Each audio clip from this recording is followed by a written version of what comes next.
مع مرات صاحبي واللي حصل ما بينا. أنا اسمي سامح وعندي 39 سنة، وساكن في حي راقي في بيت مكون من 7 أدوار. وكانت شقتي في الدور السادس، وصاحبي أحمد كان ساكن في الدور الخامس. وكانت ما بينا صداقة قوية جدا، حتى إننا كنا بنتجمع في المناسبات يا إما في شقتي أو في شقته. كنا مع بعض كعيلة واحدة بالظبط. أما بقى سهام مراته، مرات صاحبي أحمد، كانت بيضة وجسمها كان متناسق جدا، وكانت أنيقة جدا كده في اختيار ملابسها. طبعا ده كان مخليها مثيرة جدا، وكانت بتختار عطورها بعناية. في بداية الأمر ما كنتش ببص لها نظرة كده ولا كده، علشان هي طبعا كانت مرات صاحبي. بس مع الوقت وكثرة التعامل والزيارات بقيت ببص لها بنظرة تانية خالص، نظرة بتختلف عن الأول. وبقيت بعشقها، بعشق تفاصيلها ونعومة جسمها، وكنت ببصلها كده على كل حتة في جسمها. حتى هي لاحظت ان انا ببصلها البصات دي، وما كنتش بقدر امسك نفسي ان انا ما بصلهاش، وعينيا ما كانتش بتفارقها ابدا. كنت ببص لكل تفصيلة فيها، مهما قلت او مهما عدت مش هقدر اوصف لكم جمالها. وفي مرة وانا قاعد مع صاحبي في شقته، جت سهام بعد ما عملت لنا الشاي، وانا طبعا عمالة ابصلها جامد. قدمت لنا الشاي وقعدت معانا وبدأنا نتكلم ونضحك، لحد ما قالت لي: سامح، معلش ممكن تحط لي الواي فاي بتاعك على تليفوني؟ وقلت لها بس كده من عينيا. قلت لها طيب ثواني اجيب لك الفون من جوه. سرحت شوية وجات لي كده فكرة، قلت ان انا لازم اعملها في تليفونها من غير ما تاخد بالها، اني اعمل لها ايميل جديد على تليفونها، وافعل خاصية المزامنة، اللي هي مزامنة الصور والفيديوهات. يعني اي صورة او اي فيديو على تليفونها يروح للايميل على طول، وانا بعدها ابقى افتح الايميل بتاعها على تليفوني واشوف كل الصور. وفعلا جابت لي التليفون علشان احط لها باسورد الواي فاي بتاعي. اخدت منها التليفون وحطيت الباسورد بتاع الواي فاي وفتحت ايميل جوجل وعملت الايميل. وكل شوية اقول لها تليفونك معرفش ماله، كل ما احط الباسورد ما بيفتحش. تقولي معلش حاول تاني والنبي، علشان محتاجة الواي فاي جدا، علشان زهقت من الباقة دي. وفعلا عملت الايميل وفعلت خاصية التزامن، وحسيت بسعادة جوايا عمري ما حسيت بيها قبل كده. وكنت مستني بفارغ الصبر اني افتح نفس الايميل من عندي علشان تكون كل صورها عندي على التليفون. وبعد ما السهرة خلصت استأذنت وطلعت شقتي وفتحت تليفوني ودخلت الايميل فيه، وفتحت تطبيق الصور وقفت على الصور الموجودة فيه. بس ساعتها حسيت ان انا اتسرعت، وقلت انها هتقول لجوزها والموضوع هيكبر قوي. وفضلت مستني شوية وجوايا قلق وخوف ما اقدرش اوصف لكم قد ايه انها ممكن تقول لأحمد جوزها. وعدى يومين ومفيش اي جديد، لغاية ما احمد اتصل بيا وقال لي ان هو عازمني على عشوة حلوة عنده في البيت. بصراحة انا حسيت براحة من جوايا جدا، واني خلاص سهام ما قالتش حاجة لأحمد، وإلا ما كده ما كانش عزمني، بالعكس كان هيجي يتخانق معايا. وفعلا بالليل رحت لأحمد ورنيت الجرس وفتح لي، وسلمت عليه ودخلنا، ودخلني أوضة الضيوف. وجات لي سهام مراته، سلمت عليا وقعدت معانا فضلنا نتكلم ونهزر ونضحك. وما جابتليش أي سيرة أو أي تلميح، بس عينيها ونظراتها ليا اختلفت شوية عن الأول، وحسيت ان هي بتراقب نظراتي ليها. انا كمان اتشجعت وبقيت ببص عليها بجراءة اكتر، وكأني عايز اعرفها ان انا عايز منها حاجة. احمد جوزها قال لها ايه يا سهام، مش هتحطي العشاء؟ عايزة سامح يقول اننا عازمين عزومة مراكبية بقى ولا ايه؟ ضحكت قوي كده وقالت له لا دقايق والاكل هيكون جاهز. وهي بتعدي قدامي قصدت ان انا المسها، حست وبصت لي كده، وراحت باصة لجوزها وتشوف وتطمن، ولقيته ما خدش باله لان انا كنت قاعد في زاوية يعني ما يقدرش يشوفني. راحت جابت الاكل وحطيته على السفرة وندهت علينا، وفعلا دخلت اوضه السفرة وقعدنا انا واحمد قدامي وهي على شمالي. وكل شوية هي بتبصلي وبتاكل وهي حاسة بخوف أو خجل، كانت مرتبكة شوية. أكلنا وقمنا دخلنا أوضة الضيوف وهي دخلت تعمل لنا شاي. جاتلي رسالة على ماسنجر وبفتحها لقيتها هي بتقولي: ايه اللي انت عملته ده؟ ممكن ما تعملش كده تاني، جوزي لو خد باله هتبقى مصيبة. رديت عليها وقلت لها: انت جامدة بصراحة. شافت الرسالة وما ردتش شوية وجابت الشاي، وعينيها أول مرة أحس إن هي خايفة، خايفة تبصلي. اتعمدت أفتح مواضيع تضحك علشان أخرجها من المود اللي هي فيه، وفعلا نجحت ورجعتها لطبيعتها. وبعد ما السهرة خلصت استأذنت وطلعت شقتي ونمت على سريري، وشريط السهرة كله بيلف قدام عينيا. وعلى الساعة 1 لقيتها بعتلي رسالة: سامح انت صاحي؟ طبعا في الوقت ده انا ما كنتش مصدق نفسي. اتنطرت من على السرير وقعدت وقلت لها: انا صاحي. قالت لي: ايه اللي انت عملته النهارده ده؟ قلت لها: بصراحة ما قدرتش امسك نفسي، انت مش مخلياني على بعضي. قالت لي: انت مجنون. قلت لها: انا اتجننت على ايديكي. قالت لي: بس انت جريء قوي. قلت لها: طب بذمتك حد يكون قدامه الجمال ده كله وما يكونش جريء؟ قالت لي: مش عارفة اقولك ايه، بس انت النهاردة تعبتني قوي. قلت لها: تعبتك ازاي؟ قالت لي: لا مش لازم اقولك. قلت لها: جوزك نام؟ قالت لي: اه، امال هكلمك يعني وهو صاحي؟ قلت لها: طيب انا عايزة اشوفك دلوقتي. قالت لي: لا طبعا مش هينفع. قلت لها: بقولك لازم اشوفك دلوقتي، انا مش قادر، دقيقتين وهنزل. قالت لي: بجد انت مش هينفع؟ وقلت لها: لا بقولك لازم اشوفك دلوقتي، انا نازل، افتحي باب الشقة وانا هشوفك بس وهمشي على طول، بس طفي انوار الشقة كلها. قالت لي: انت مجنون ومش هترتاح غير لما جوزي يحس. قلت لها: يلا بس انا نازل، لو ما فتحتيش هخبط عليكم. لبست حاجة خفيفة كده وفعلا فتحت الباب، ودخلت بسرعة على المطبخ وهي دخلت ورايا وقالت لي بصوت كده: انت وربنا مجنون ومش طبيعي. وقلت لها: مجنون بيكي؟ قالت لي: اه طيب، ده انت بقى كده مجنون رسمي. ابتديت ان انا ادوخ كده وعملت نفسي ان انا دايخ علشان تحضني. وفعلا حصل، وحصل بينا اللي طول عمري كان نفسي فيه، وحصل بيني وبينها اللي انا كنت بتمناه. طبعا انتوا فاهمين. وقالت لي: يلا بسرعة بقى امشي قبل ما جوزي يصحى وتبقى فضيحة. وبعد اللي حصل ما بينا خرجت بسرعة وطلعت شقتي وانا في قمة سعادتي اني اخيرا قدرت اشوفها قدامي. فتحت الكمبيوتر وفتحت فولدر صور بتاعها، وفضلت اتفرج على كل صورة ليها واتأمل صورها صورة صورة. بعدها فتحت الماسنجر على طول على التليفون وبعتلها رسالة مكتوب فيها: أنا النهاردة أسعد إنسان في الدنيا بسبب اللي حصل بيني وبينك. أنا اتولدت النهاردة من جديد. وفضلت مستني الرد لكنها شافت الرسالة بس ما ردتش عليا. دخلت نمت، كل ما بالليل وأصحى أبص على ماسنجر وأشوفها ردت ولا لأ. ما لقيتش أي رد منها. مرت الليلة وصحيت الصبح، لبست هدومي ونزلت على شغلي كالمعتاد. وفي نص يومي بعتلها رسالة تاني وقلتلها ممكن تردي، ولكن كان التجاهل وعدم الرد. طبعا الموضوع ده استمر الحال كده على ما هو عليه لمدة 4 أيام، ولا بترد على رسايلي ولا أي حاجة، ولا حتى بصادف إني أشوفها أو أشوف جوزها. لغاية ما أحمد اتصل بيا وقال لي: ازيك؟ قلت له: ازيك يا أحمد، عامل ايه؟ قال لي: كويس تمام، بقولك ايه. قلت له: قول. قال لي: بص يا ريس، قال لي: بص الكمبيوتر عندي كل ما افتحه يفتح ما بيفتحش، وبعد شوية يجيب لي شاشة سودا كده وكأنه مقفول، بس المروحة شغالة. انا طبعا ما صدقت، فرصة وجت لغاية عندي علشان اشوف سهام ويمكن تجيلي فرصة كمان واقدر اتكلم معاها. قلت له: لازم اشوف الكمبيوتر يمكن اقدر اعمل له حاجة. قال لي: طيب لما ترجع من الشغل على بالليل كده ممكن تيجي عندي تشوفه، ولا هنتعبك؟ قلت له: لا خالص، مفيش اي تعب ولا حاجة، من عينيا حاضر، هجيلك بالليل. قال لي: تسلم يا غالي وقفلنا مع بعض على كده.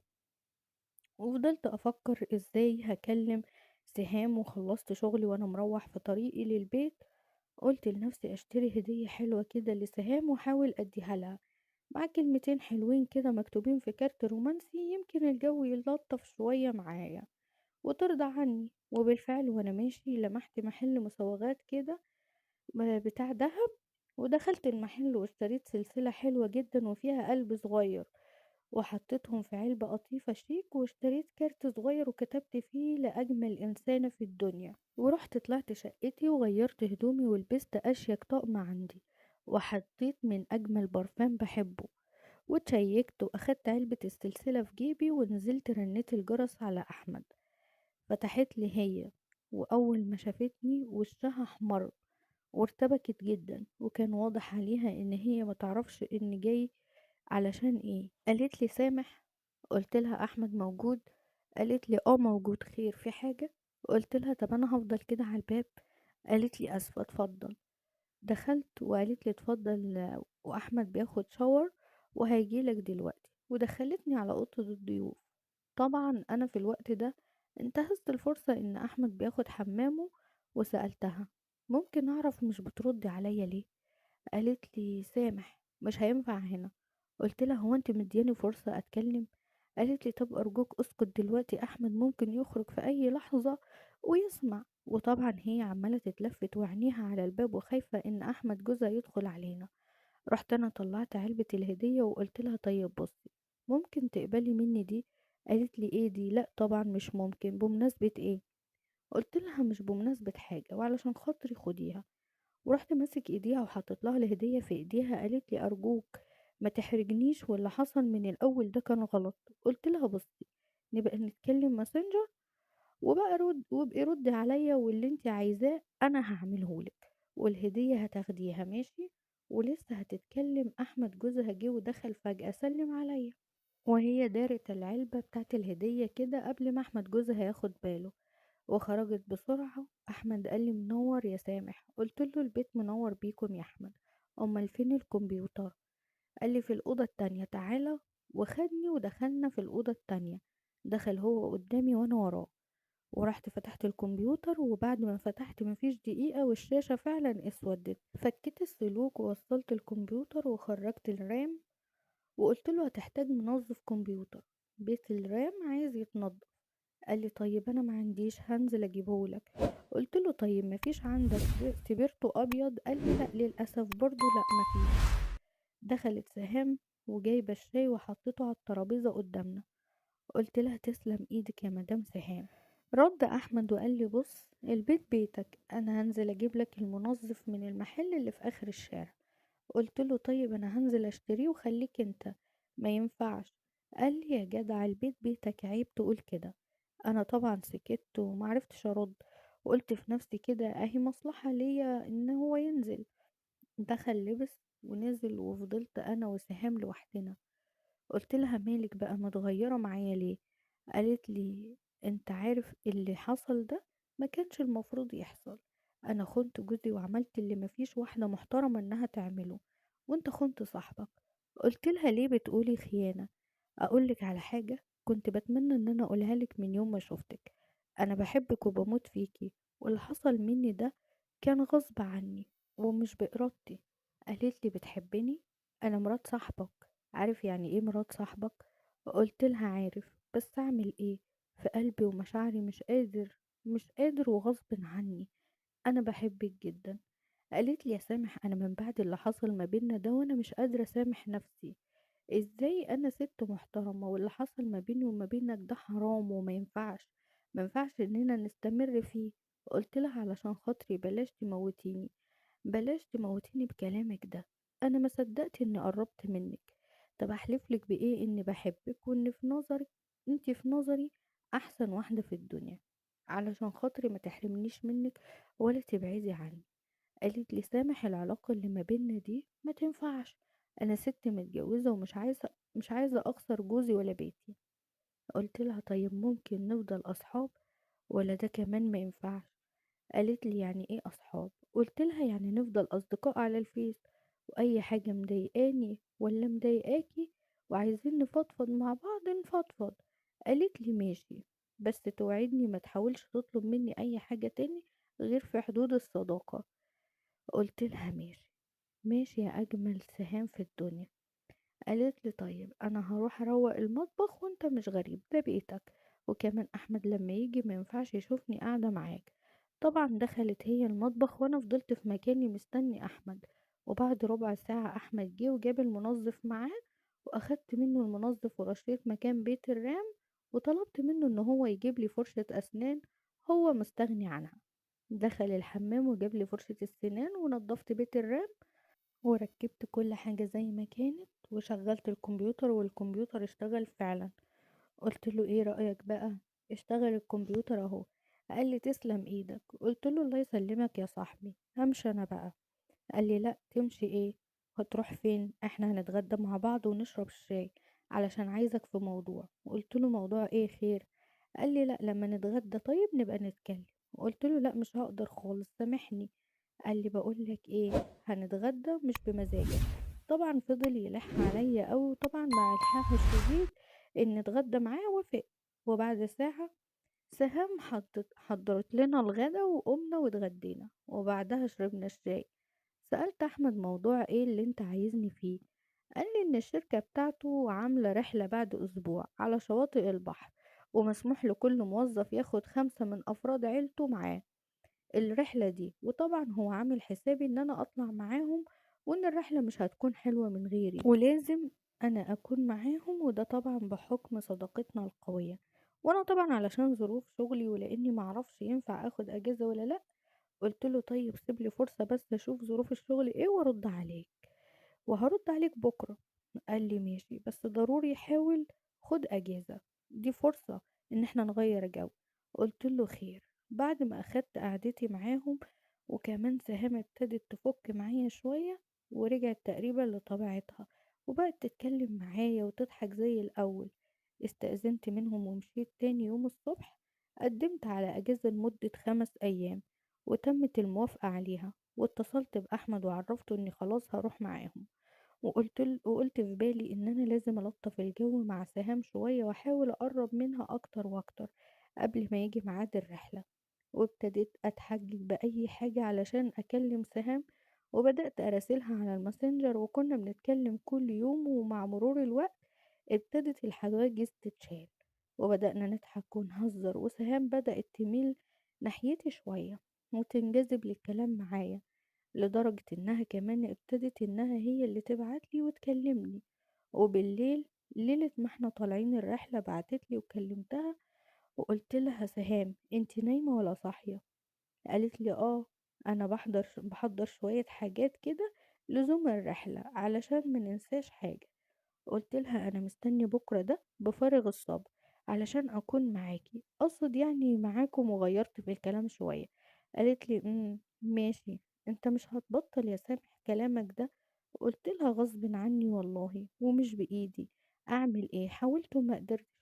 قالت لي انا عارفة انك مجنون ومش هتسكت غير لما تودينا في داهية. قلت لها طب انا اعمل ايه اذا كنت انت السبب؟ قالت لي طيب روح انت نام احسن لك.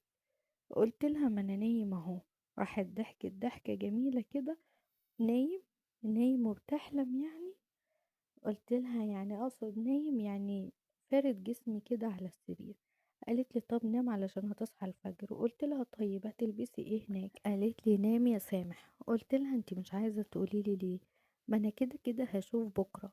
قالت لي تصبح على خير يا سامح، وقفلت الماسنجر. وانا قمت طفيت النور ونمت وما صحيتش غير على صوت رن تليفوني، واللي كان بيتصل بيا احمد، وقال لي يلا قوم اغسل وشك كده وفوق والبس وانزل علشان هنمشي. بعد ساعة قمت غسلت وشي ولبست وكملت كوباية الشاي وخدت شنطتي اللي فيها متعلقاتي ونزلت. رنيت جرس الباب بتاع أحمد، وأحمد اللي فتح لي وقال لي اتفضل جوه على ما سهام تخلص لبسها. سهام خرجت وكانت لابسة طقم خروج ما اقولكوش على جمالها اللي كانت فيه، كانت ملاك في الطقم ده. ونزلنا وركبنا العربية بتاعته ومشينا، وبعد 3 ساعات من السفر وصلنا للشاليه وطلعنا حطينا الشنط بتاعتنا ولبسنا لبس البحر وخرجنا على الشاطئ. وطبعا كل شوية عيني تروح لها غصب عني، وكان أصلا لبسها خفيف جدا وشفاف. قعدنا بتاع ساعة كده وبعدين أحمد قال لي أنا هنزل المية، وسأل سهام كمان هتنزلي معايا ولا لأ؟ قامت قالت له اه طبعا هنزل. وراحت المية وقال لي ساعتها مش هتنزل البحر معانا ولا ايه؟ قلت له لا هنزل بس بعد شوية كده. راحوا هما الاتنين وانا طبعا شربت سجارة كده وقلت في عقلي كده لو مراتي استحالة اخليها تنزل كده او اخلي حد يشوف لحمها اللي كان باين ده كله، برغم ان الشاطئ كان مليان يعني بنات وستات ونسبة كبيرة جدا لابسين مايوهات. ساعتها لقيت جوزها بيشاور لي من البحر وعايزني اجيب له كورة من الشنطة اللي جنب الترابيزة. خدت له الكورة ورحت لهم في البحر وفضلنا نلعب بالكورة مع بعض احنا التلاتة، وكانت سهام هي اللي كانت في النص. وساعتها كنا كل ما نحس بتعب نخرج ونستريح ونرجع ننزل المية تاني. وفضلنا على كده طول اليوم، طبعا بقى مع لمسات وحاجات كده كنا بنعملها في المية. احمد جوزها قال لي خلاص انا طالع اغير هدومي عشان اخر النهار عايزه اخرج شويه. قالت له لا انا لسه عايزه انزل الميه تاني. قال لها خلاص سامح معاكي اهو لو حبيتي تنزلي في اي وقت، هو كمان معاكي ينزل معاكي. طلع احمد وسابنا احنا الاتنين مع بعض. قلت لها ايه رايك ننزل انا وانتي الميه؟ قالت لي لا انا مش قادره انزل الميه، انا عايزه بس اقعد كده اتفرج على البحر. قلت لها اسمعي كلامي، هنعمل بس كده نلعب مع بعض شوية وبعد كده نخرج. قالت لي بس بأدب. قلت لها تمام. ونزلنا احنا الاتنين البحر وفضلنا بقى نلعب بالكورة مع بعض، وكمان بعمل نفسي ان انا بديها الكورة وبقوم حاضنها في المية. وفضلنا مع بعض كده حوالي ساعتين في المية، ولحد ما قالت لي خلاص انا تعبت انا عايزة بقى اطلع اغير هدومي علشان احمد ما يقلقش علينا. قلت لها يلا. طبعا طلعنا واحنا وانا في قمة السعادة، مش قادر اوصف سعادتي. طلعنا احنا الاتنين غيرنا هدومنا ونزلنا طبعا بالليل على السهرة. مش عايزة اقول لكم ان سهام خلاص اندمجت تماما معايا، وما بقاش في اي حواجز ما بينا، وبقى يحصل ما بينا تجاوزات اكتر من اللي كانت بتحصل في الاول. فده اللي حصل ما بيننا، وطبعا ما فيش حد راعى شعور احمد جوزها وهي ما راعتش شعور جوزها، فللاسف كان الموضوع صعب جدا على سامح وسهام. كانوا هما الاتنين مع بعض مش قادرين ان هما يسيطروا على مشاعرهم. عدت ال5 ايام وكان في ما بينهم تجاوزات كبيرة جدا لحد ما الاجازة خلصت ورجعوا تاني. وطبعا عايزة اقول لكم ان هما كل يوم او كل يومين بقوا مع بعض، يا هي عنده او هو عندها، بقوا باستمرار مع بعض. فهو بعت مشكلته لينا على القناة علشان يشوف حل. صاحبه اللي هو صديقه عمره صعبان عليه ومش عارف يعمل ايه، هل يخليها تطلب الطلاق من جوزها ويتجوزها ولا يفضلوا كده في علاقتهم مع بعض وهما الاتنين في السر. فهو مش قادر يكمل معاه، فهو بعت لنا مشكلته نقوله يعمل ايه. فياريت لو اي حد يمر بتجربة زي كده او اي حد عنده حل يقول لنا في التعليقات. ودي كانت قصة وحكاية النهاردة، وأتمنى تكون عجبتكم، وما تنسوش تدعموني بلايك واشتراك في القناة، واسيبكم في حفظ الله ورعايته، والسلام عليكم ورحمة الله وبركاته.